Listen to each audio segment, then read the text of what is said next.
So we just came up these switchbacks. I ran halfway up leading the horses, but our camp was down there last night.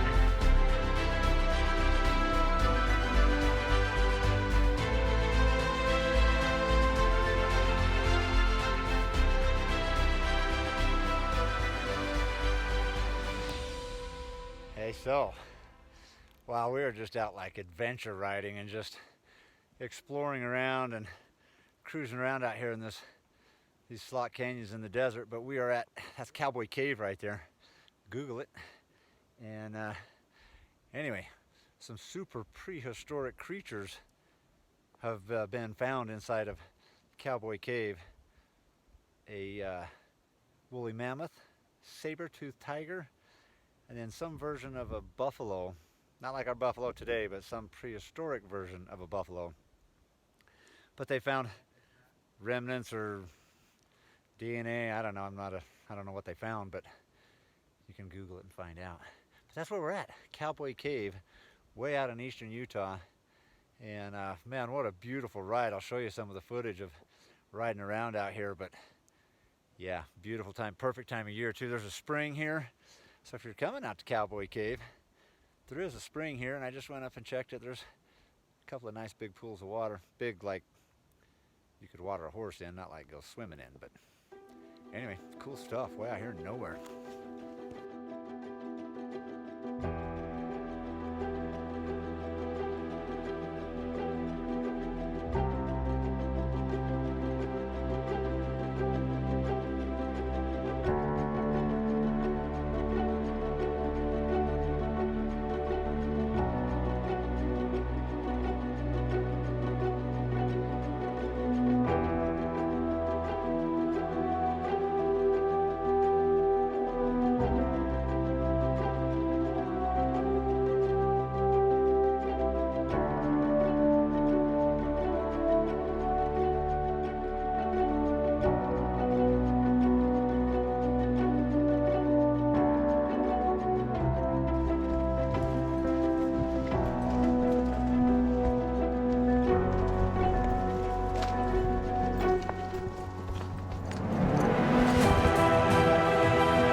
Alright, so I just hiked up here to the cave.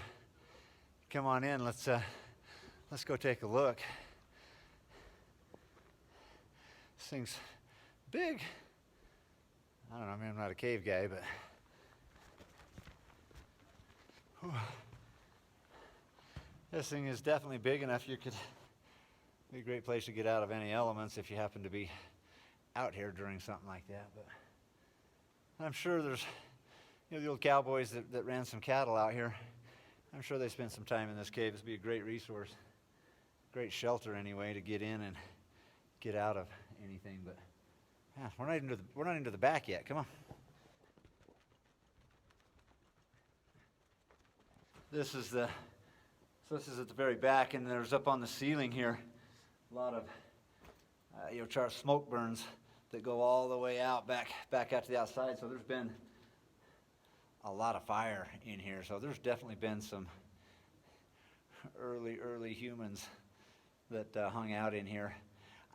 If I'm not mistaken, the earliest they found an Anasazi, like a toolkit, like a hunting toolkit, had some arrows and napping tools, to make the arrowheads, and some sinew, and it was wrapped up in some type of a satchel, a carry bag.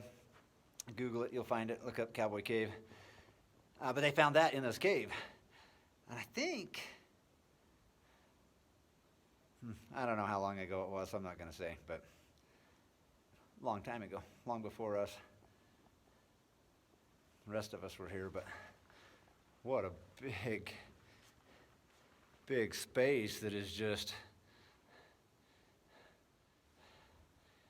big space to just be in. And it's quiet in here. It's just the temperature is perfect. No wind. Very quiet. Keep thinking I want to do one of those 4-day vision quests where you go sit somewhere for 4 days. Maybe here. This might be the place that I want to do that at. Anyway, enjoying our time out here. Just kind of riding and wandering around. We don't really have a schedule. We're not trying to. We weren't going to come here today. We were actually going out to explore another route out into this country. We were just kind of riding around, and I was like, "Hey, we're pretty close to Cowboy Cave. Let's just jump a couple ridges over and go check out the cave." So we did. That's the best part about being out here. No schedule, no itinerary, no plan, just riding horses, a bunch of dudes, talking guy stuff,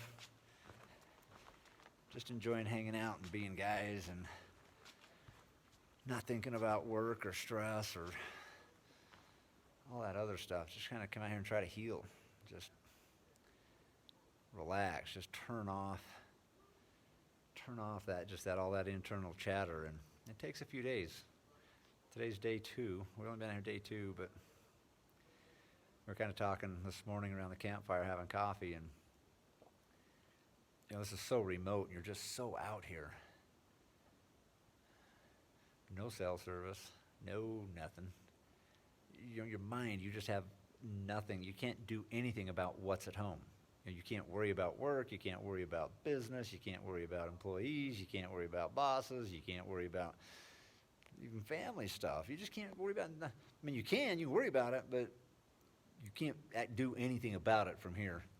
So it really just shuts down a lot of the internal chatter in your mind, just because you're just so remote. You're so far out here. Apparently you get maybe feeling a little isolated, and you'll sit and talk to your cell phone for, what are we going on now, 5 minutes I've been talking.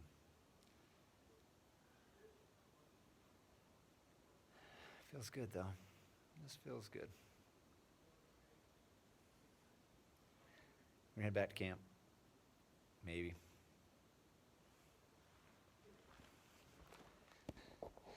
So this is my transportation today. Let me get you an introduction.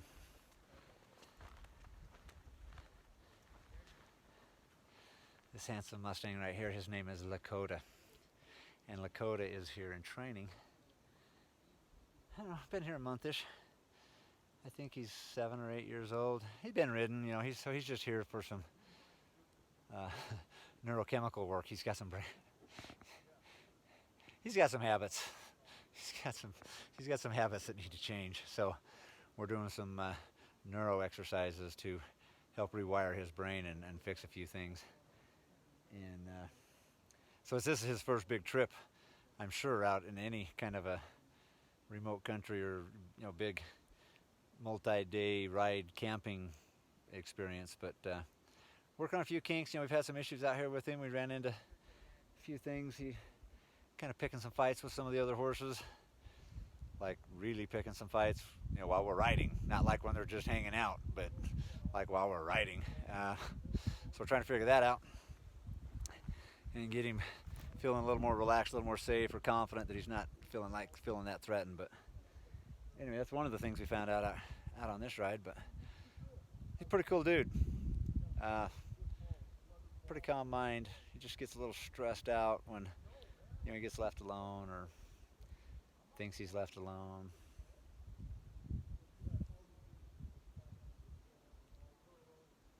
Anyway, we got another client horse out here too, Cheveo. I'll introduce you to him another time, but Cheveo and Lakota are like cousins. They live together. They're from the same family, same human family.